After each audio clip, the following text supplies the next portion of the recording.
Now, a government report commissioned following the Grenfell fire laid out a number of specific changes that had to be made to how buildings were constructed, particularly with regard to cladding and what rules they had to follow. But since then, thousands of leaseholders have been landed with huge bills to make their own buildings safe. Now, Newsnight has been learning about a whole new problem for leaseholders that has nothing to do with cladding and won't be solved by any of the new changes to the construction laws. There are blocks like Transport House in Salford, where leaseholders believe at least some of their financial pain could have been avoided if developers there had simply followed guidance in place when the building was built. Tonight we ask why the huge financial burden once again is falling on leaseholders to solve a problem that might well have been avoided. Here's Lewis Goodall.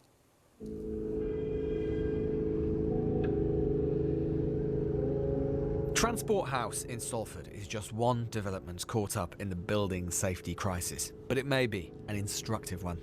When we last spoke to its leaseholders, grappling with costs of over £3 million, £100,000 each that they'd been told is needed to make their homes safe from flame, we explored the ways in which the changes to the post-Grenfell buildings regime had affected the residents. But there's a more important part to this story. Newsnight has been investigating what went wrong at Transport House, both for its own sake, but also because it might tell us something about what's happened in other parts of the country as well. And we can reveal that much of the cost, and therefore with it much of the heartache and the anguish that has been incurred by leaseholders, could have been avoided if developers had simply followed guidance that was already in place back in 2004 when the building was built. And experts tell us that that is a story which is repeated up and down the country. Let's go back, not to the regulation now, but the regulation then. Central to this is one line of the 2000 building regulations. The external walls of the building shall adequately resist the spread of fire over the walls and from one building to another, having regard to the height, use and position of the building. But some leaseholders at Transport House don't believe that their building did meet that regulation, even when it was built. We were told they put it in because they couldn't get a smooth finish on the render. Around the facade of the building is a render. 2 layers below that is something called rock wool, a material designed to be a fire cavity barrier, to keep a fire contained to one bit of the building should one break out. The problem is what's in between, a thin layer of EPS polystyrene used to create a smooth finish on the external render. It is this, which is combustible, that we are told by experts effectively renders the fire cavity ineffective. If you imagine that if we create a void into which all of that energy can pass, and then we have combustible materials and no restriction to it, the fire is going to find a way of travelling up through those voids. The physics of it also means that if you create a chimney effect, which is what we do by creating a restricted void, the fire will search for oxygen and extend its length by up to 20 times. So it's a major problem. So cavity barriers in the prescribed locations are the absolute minimum standard that you require in an external cavity construction. More importantly, we've seen documents which suggest that the freeholder, Irwell Valley, has concerns about this as well. In a letter to leaseholders, they say, the investigations also identified that there are insufficient fire cavity barriers around windows and party wall junctions. In minutes of a meeting between leaseholders and Irwell on the 10th of June, again seen by Newsnight, a leaseholder questioned Irwell about this very issue and whether the lack of fire breaks meant that the building did not meet regulations. The Irwell representative replied that this question forms an integral part of our investigations. And Newsnight has also seen a presentation on Transport House based on work by the construction consultancy firm BWP. In it, they say that government guidance at the time, called Approved Document B, said that cavity barriers should be provided. And indeed, the 2000 version of the guidance contains detailed reference to the use of cavity barriers in flats. So too does other guidance. That isn't the only way that the developers could have met the regulations. They could have installed something which did the same job as the cavity barriers, i.e., as the regulations put it, that adequately resist the spread of fire over the walls. But the very fact that this work is now looming could imply that they did not do so, or at the very least, that it wasn't very successful. So the important thing to realise here is that the leaseholders aren't facing an enormous cost as a result of some great change that has taken place since these homes were built. The importance of cavity barriers or such like were known at the time that they were built. They were in the guidance issued by the government. And if the developers in question had simply followed that guidance, then much of the costs that the leaseholders are now facing simply would not be happening. For leaseholders, it is perhaps the biggest injustice yet. When you followed every aspect of the law and you followed every aspect of planning and you've purchased your leasehold property through all the correct means, then to have something like a huge bill to fix mechanisms that should be in place in the first place, it's alarming. I feel like we're going to be the fall guys because we have no legal rights. On several occasions, we asked the developer, Lovell, to explain how in their assessment they met their regulatory requirements in Transport House, especially with regards to fire cavity breaks or an equivalent measure. They didn't answer any of the specific questions we put to them, but they did say the design and construction of Transport House met the relevant building regulations in force at the time, more than 16 years ago, and the relevant building control completion certificate was issued, which provides evidence that the local authority building control was satisfied that compliance had been achieved. But that doesn't necessarily mean as much as you might think. The sign-off by building control of a building is just a random inspection of on a number of visits of certain aspects of the building.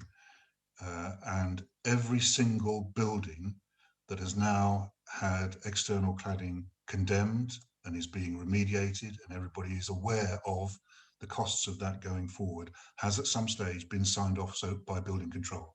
So saying that the building control has signed it and therefore it's acceptable is not adequate.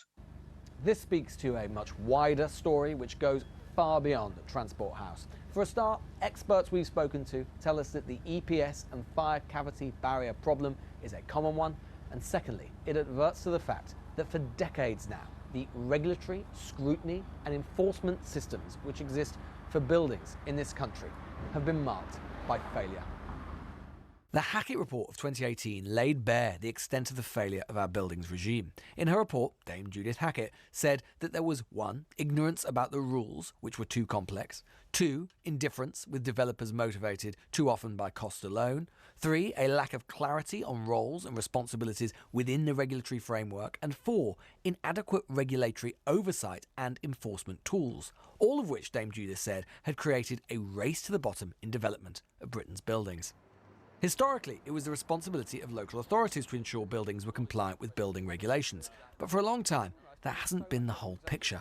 Why didn't the council at the time pick up on that and say, well, hang on a minute, this isn't right?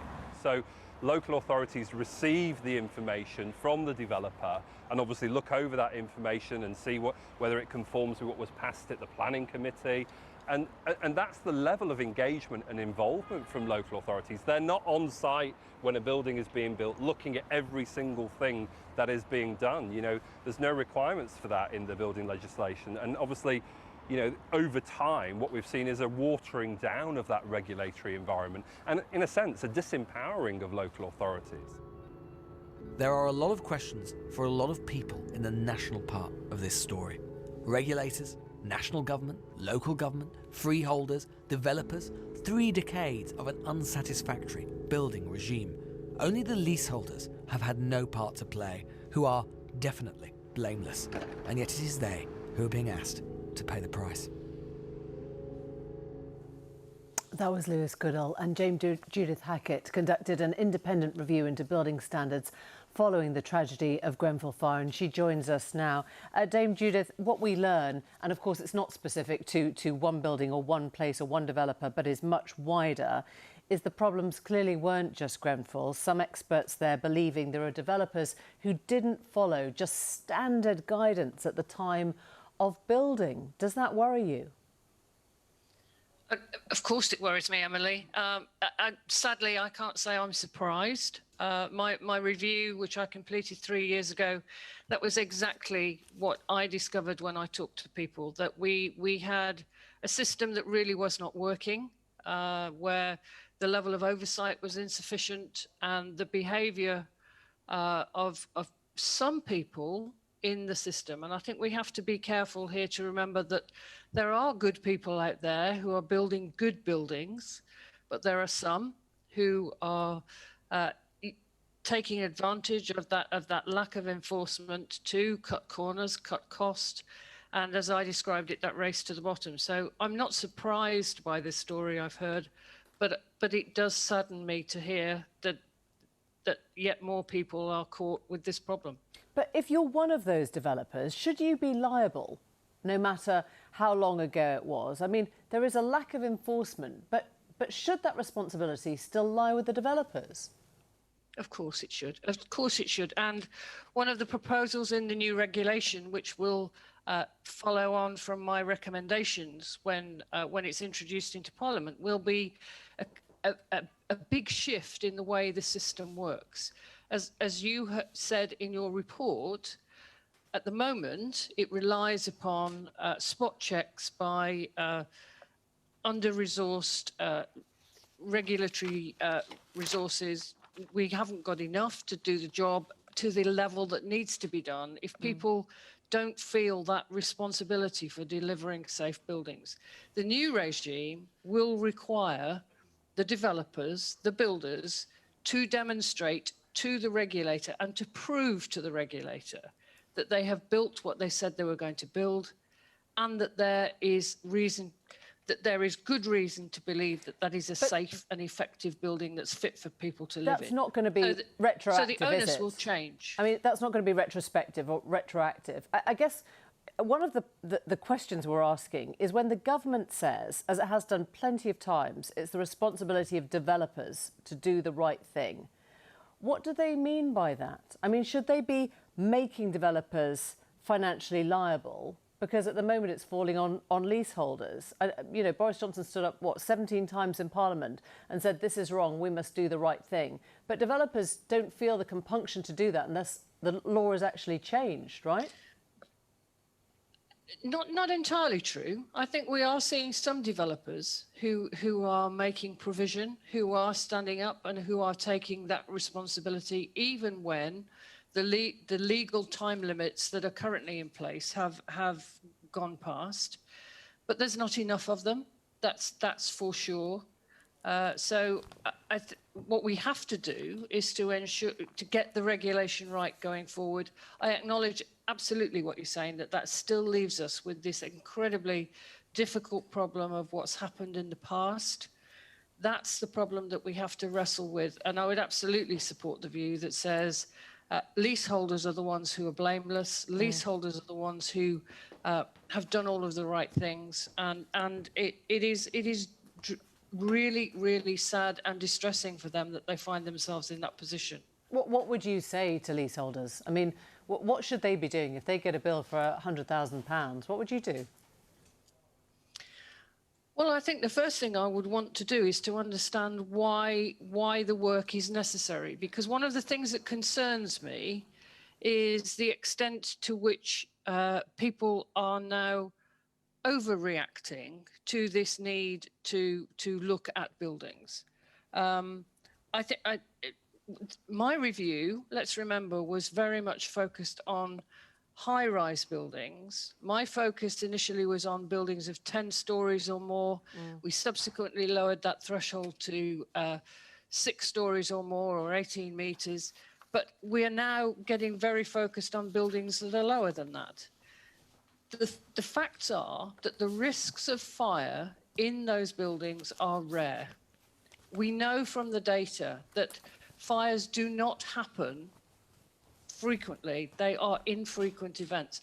I know that people are still very scared about that, and I understand entirely why. Okay. But the reality is that if you're not in a real high-rise building, life safety, the ability is not at such great risk. I guess it does, yeah, but it still doesn't. Building I mean, safely, fundamentally, it still doesn't help with the bill. You know, wherever you are in the building, if you have to pay that bill, or you can't sell your flat until you. Yeah. But what I am suggesting is that in buildings of lower risk, it isn't clear to me why we are landing leaseholders with bills With of the such big size that sums. we Okay, are. understood. Residents Okay. should be involved in discussions about what are the cost-effective measures that can be taken to make that building safer. Dame Judith, thank you very much indeed. Thank you.